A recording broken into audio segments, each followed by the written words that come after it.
We are counting down to Daytona with Dan Lucas. I'm JB Buno, and Dan, we are talking about Bubba Wallace in episode 2 of Countdown to Daytona. Bubba Wallace, 3 years the junior of Austin Dillon, who won it last year, but right behind him was Bubba Wallace, and this could be a breakout season for the young stud. They're getting younger and younger at the top of this sport. That's right. It's hard to consider Austin Dillon an old man at 28, but 25 years old, Bubba Wallace right behind him. He has a wonderful story, has really worked hard to get where he is. His second full season now with Richard Petty Motorsports, and he's driving the number 43 car. Obviously, no pressure there, carrying that legacy on with Richard Petty watching you. So I had a chance to sit down with him at Richard Petty's museum in Level Cross, North Carolina, which is a wonderful place, by the way, if you can go visit if you're into Richard Petty. Wallace, he knows he's got some pressure on him, but he's very excited to get back to Daytona. Let's listen to that. Last year, you came very close to winning the Daytona 500. You had a lot going on just for your season, the new full-time job, and all of a sudden you have a chance to almost win Daytona. What was that feeling like, and how did you feel leaving the track, soaking all of that in? Yeah, I mean, you look back and you wish you could do it all again, you know, and that's our plan. Obviously, you want to finish one spot better, but looking at how the week was structured, the week and a half was structured, you know, getting down there, doing the practice laps a week before the race, go qualify, and then you just kind of sit until Thursday, and you go out and do your duel and see, you know, where you're going to line up. And, you know, we finished third in our duel, and we're like, man, we're starting 7th for the 500. That's pretty cool. But, you know, with Talladega and Daytona, the plate racing, a lot of it's not in your control, and I think that's why a lot of us drivers aren't big fans of plate racing, just because, you know, we're running a perfect race, running a good race, and next thing you know, we're on the hook. Right. And it's like, what did I do wrong? And then you start going back, rewatching stuff. Well, I could have been here, could have been there. It seemed like last year in the 500, no matter where I was, there was a wreck around us, beside us. We were in it, and we survived it. Like we would just get, you know, a barely little scrape and go out and be able to restart again. So it was like, whew, had a lot of good graces on our side. And so you just think of, you know, you went through that, the chances of doing that again, hopefully there's not as many wrecks. Yeah. Or if there's a big wreck, take out the whole field and we win. There we go, just like that. Yes. So it's just so many variables that go into it. You know, we always say, talking to fans, talking to family members, yeah, we're going to go back and do the same thing. Fingers crossed that it works out just the same. How much responsibility and do you put on yourself to see the number you're driving around in and the person you're helping represent? Yeah, I put a lot of pressure. You know, I told myself going into the season not to do that. And then about halfway through, we started getting on a little downslope, and I was like, all right, I can bring us back up. And that's the worst thing you could do. You know, you just got to kind of ride that train out, and hopefully that things will turn around. And, you know, if there's opportunity in front of you to grab it. Don't force it. And I you know, put my foot in my mouth a lot, you know, just by forcing things. And, you know, we would wreck in practice, wreck in qualifying, whatever it was. So now looking back at that, it's like, okay, deep breath, take a step back, realize your situation.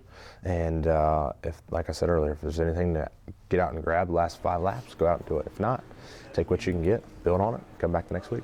We all remember the image of your mom, yeah, in the press conference yeah. Daytona, yeah. And it was a huge moment. It was a huge moment for sports, and just people were very interested in that. And you know, I believe she said, you know, we've won. And what was going through your mind at that very moment? What does she mean by that? We were up there both, you know, tears of joy and, you know, sobbing and boo-hooing, and I was like, man, you're acting like we won, and she's like, we did. And you look back at the weekend and the race. I mean, honestly, I think we had more headlines than the winner, and so I mean, I guess we'll take that as a win. But to go out and finish second, my first attempt at the Daytona 500, is just an incredible feat.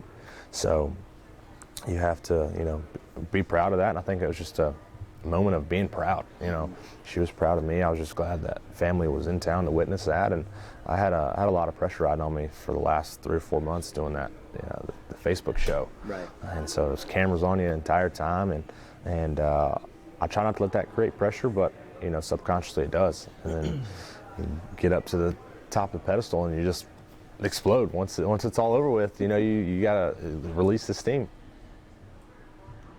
Dan, if there's one thing I can say about Bubba and his reputation on the circuit and his reputation around NASCAR, him being 25 years of age, just the humility and how humble of an individual. He knows the spotlight that he is under, both on the track and off the track, and you just hear it in his voice. I mean, he knows how big this is for him and others who follow him, his fans. I think the moment I had asked him about was the press conference right after the Daytona 500 last year. His mom, Desiree, lovely woman, she came in, interrupted the press conference, and they had a long embrace, and there were tears. And she was saying how they've done it, how they've made it, and he, in his typical, he's a funny guy, and he's kind of a loosey way. He's like, Mom, we didn't win. I didn't win the race. And she's like, no, you did. And that's reminding him where he's been, where he's come from, and how hard it's taken, how hard it's been to get here, and the work he's put in. That's the humility that I see, and that's why I think it bodes well for his future in the sport, the work he's willing to put in. And fun fact, Bubba Wallace, born in Mobile, Alabama, my old stomping grounds of Mobile, Alabama, great town. So Bubba, I mean, could this be the breakout season for him? I mean, second in the Daytona 500 last year. We started with Austin Dillon. He finished first, of course. Right. Now Bubba finishing second. Could things flip-flop? Could it be a really big year for Bubba Wallace? What do you think? If he puts himself in position, then he has a chance to win the Daytona 500. You have to be in position in that race to have a chance to win. Because the talent is there, and the talent is proven. Here's the thing. Bubba Wallace has taken small steps to get to where he is. He was part of the Drive for Diversity program that NASCAR started. He was the first African-American driver to start a Monster Energy Series race since 2006.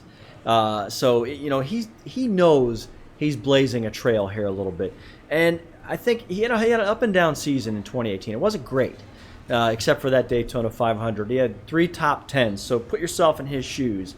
Now you're coming back into 2019, and it's not just the Daytona 500 you're worried about. You're worried about being consistent and finishing higher each week, maybe even getting your first win to get into the NASCAR playoffs. That's what's next for him. But he's backed by Richard Petty Motorsports, right? And they're going to do everything they can to get him there. He is a talented driver and obviously proved he can do it given the right circumstances. And I'll go one back another year, JB. In 2017, Eric Almirola, driver who was driving the 43 car at that time, injured his back in a hard crash in Texas, I believe. So he was out for several weeks. The replacement driver was Bubba Wallace. They threw him in there and said, all right, kid, show us what you can do. He ran great. And it was enough that when Eric moved on to a different team, took over Danica Patrick's car last year, they said, you know what? 43's sitting there. Bubba Wallace is our guy. That's belief in a guy, if you ask me. And I want to just, before we end our episode here, I want to talk about Bubba being a trailblazer, as you noted. How great is it for NASCAR to show that an African-American can finish second in the Daytona 500? How about first in the Daytona 500 this year? And how great would that be for the sport awesome. and for this country, right? Let me tell you something. One of Bubba Wallace's heroes is a driver. He drives in Formula One, which is mostly European-based, is Lewis Hamilton, who is a dominant driver over there. He's well known in the sport. We won't get into social issues and all of that. Right. Lewis Hamilton deals with some brutal racism. Let's just go ahead and say what it is overseas. And to a certain extent on social media, so does Bubba Wallace. Not as much as Lewis Hamilton has endured. But after that second place finish last year, Lewis Hamilton congratulated Bubba Wallace on Twitter. They've never met. But Lewis Hamilton knows who Bubba Wallace is, and I tell you something, that sent him over the moon. He is giddy about that, and I joked with him. I said, what are you going to say? What are you going to say to Lewis if you ever get to meet him? He goes, I want to switch places with him. I want to drive Formula One, and he had a good laugh about that. But I can tell you that meant a ton to Bubba last year to hear from a hero like that. Now Bubba Wallace has a chance to be the hero. And I think that would be a wonderful story in 2019. And to have that attention, there's perhaps no better individual in the sport than Bubba Wallace to have that spotlight on him, and knowing that he is, again, blazing this trail. It's just so great for NASCAR. It's a great storyline for the sport, one that we're going to be following over the course of the NASCAR season, starting with the Daytona 500. You've been watching Countdown to Daytona. We have a lot more coverage coming up in our future episodes. But for Dan Lucas and JB Buno, thanks so much for joining us. We'll see you next time.